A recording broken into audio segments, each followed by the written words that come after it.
সালামু আলাইকুম সুপ্রিয় শিক্ষার্থীবৃন্দ, এডুকেটিভ সলিউশন চ্যানেলের পক্ষ থেকে সবাইকে স্বাগতম। সাথে আছি আমি মোহাম্মদ আসিফউদ্দিন।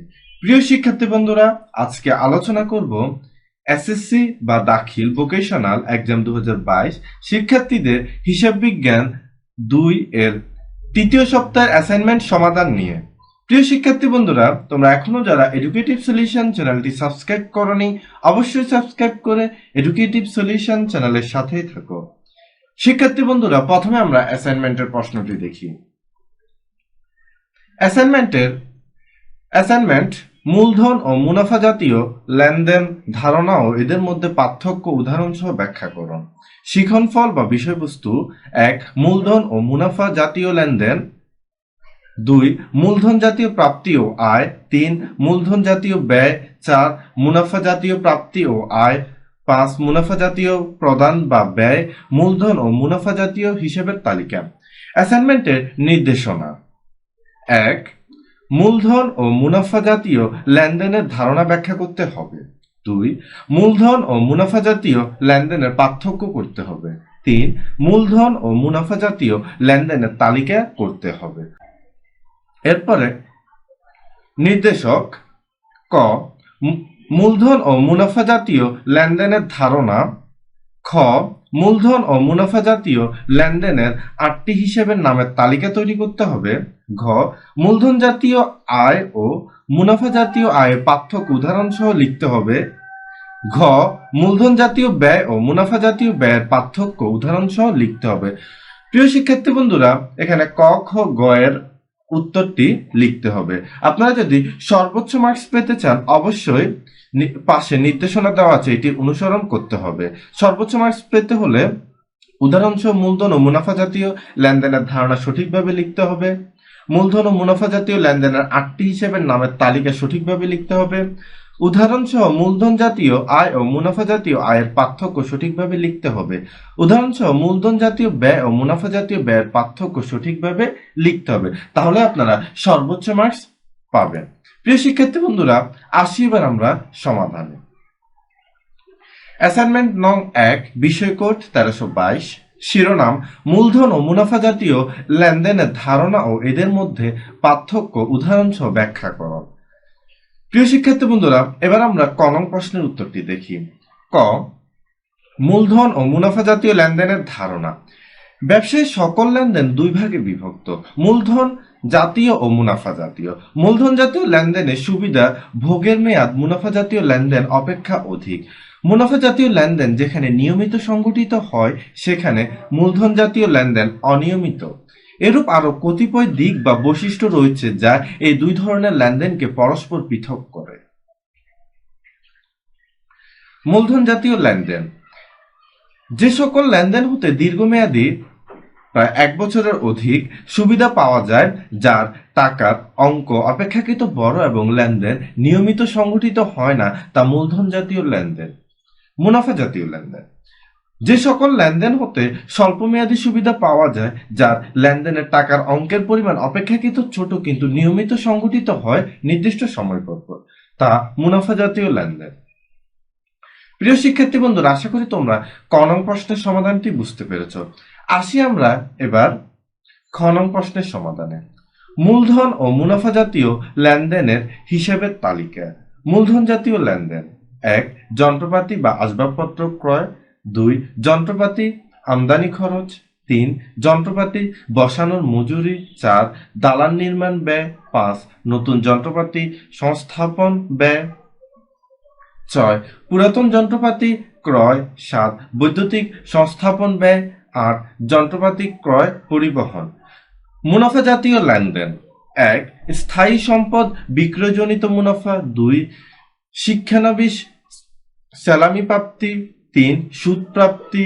4. লভ্যাংশ প্রাপ্তি। 5. বিনিয়োগের সুদ। 6. মাল বিক্রয়। 7. উপভাড়া বা ভাড়া প্রাপ্তি। 8. পুরাতন খবরের কাগজ বিক্রয়। প্রিয় শিক্ষার্থী বন্ধুরা, আশা করি তোমরা খ নং প্রশ্নের সমাধানটি বুঝতে পেরেছ। প্রিয় শিক্ষার্থী বন্ধুরা, এবার আসি আমরা গ নং প্রশ্নের সমাধান। গ নং এ আমাদের মূলধন জাতীয় ও মুনাফা জাতীয় আয়ের পার্থক্য নির্ণয় করতে বলা হয়েছে। তাহলে আমরা এখানে মূলধন জাতীয় ও মুনাফা জাতীয় আয়ের পার্থক্য নিম্নে দেওয়া হলো। এক পাশে আমরা মূলধন জাতীয় আয় এবং অপর পাশে মুনাফা জাতীয় আয় দিলাম। মূলধন জাতীয় আয় এক, প্রতিষ্ঠানের যে প্রাপ্তি প্রতিষ্ঠানটি 1 বছরের বেশি সময়ের জন্য ভোগ করতে পারে তা মূলধন জাতীয় আয়, যেমন অনুদান, ভর্তি ফি। মুনাফা জাতীয় আয় এক, প্রতিষ্ঠানের যে প্রাপ্তি প্রতিষ্ঠানটি 1 বছরের কম সময়ের জন্য ভোগ করতে পারে তা মুনাফা জাতীয় আয়, যেমন প্রাপ্ত ভাড়া ও চাঁদা। দুই, মূলধন জাতীয় আয় দুই, মূলধন জাতীয় আয় অনিয়মিত আদায় হয়। মুনাফা জাতীয় আয় দুই, মুনাফা জাতীয় আয় নির্দিষ্ট সময় পর পর নিয়মিত আদায় হয়।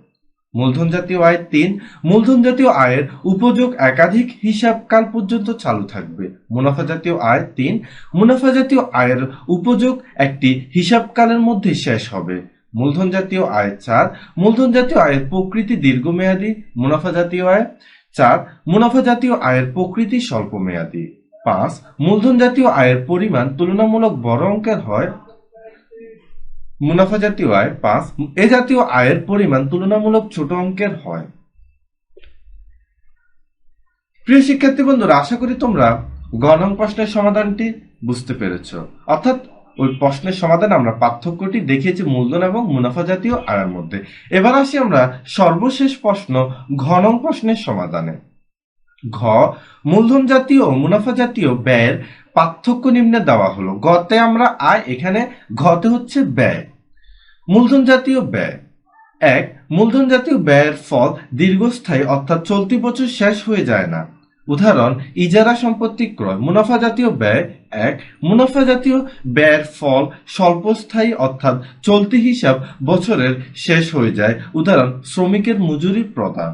মূলধন জাতীয় ব্যয় দুই, মূলধন জাতীয় ব্যয়ের ফলে সম্পত্তি অর্জিত হয় বা সম্পত্তির মূল্য বৃদ্ধি পায়। উদাহরণ, আসবাবপত্র যন্ত্রপাতি ক্রয়। মুনাফা জাতীয় ব্যয় দুই, এর ফলে কোনো সম্পত্তি অর্জিত হয় না এবং কোনো সম্পত্তির মূল্য বৃদ্ধি পায় না। উদাহরণ, মূলধন ও ঋণের সুদ। মূলধন জাতীয় ব্যয় তিন, এটা বারবার সংগঠিত হয় না, এটা অপৌনঃপুনিক এবং অনিয়মিত।